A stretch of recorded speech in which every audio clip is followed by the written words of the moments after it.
Hello friends, welcome back to my channel Arth Gyan. 90 days commerce series के day 3 में आप सभी का स्वागत है।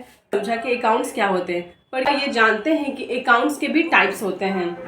इमेजिन करो कि बिजनेस में सिर्फ एक ही टाइप्स के अकाउंट्स होते हैं तो कितने सारी कंफ्यूजन्स होती हैं। इसलिए अकाउंट्स को 3 पार्ट्स में डिवाइड किया गया।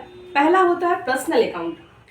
पर्सनल अकाउंट जो होता है वो किसी पर्सन, कंपनी या बैंक से रिलेटेड होता है। ये जो बिजनेस जो होते हैं वो किसी पर्सन से जब डील करते हैं या फिर किसी भी बैंक से, किसी कंपनी से, तो उसका अकाउंट जो होता है वो पर्सनल अकाउंट के अंदर आता है, वो पर्सनल अकाउंट में रखा जाता है। फॉर एग्जाम्पल जैसे मोहन अकाउंट, सोहन अकाउंट। मोहन जब सोहन को पैसा देगा तो ये दोनों जो होंगे वो पर्सनल अकाउंट्स के अंदर आएंगे।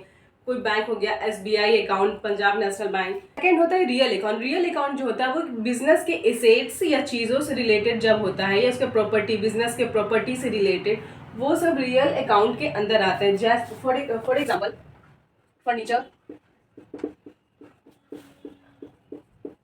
Land and building,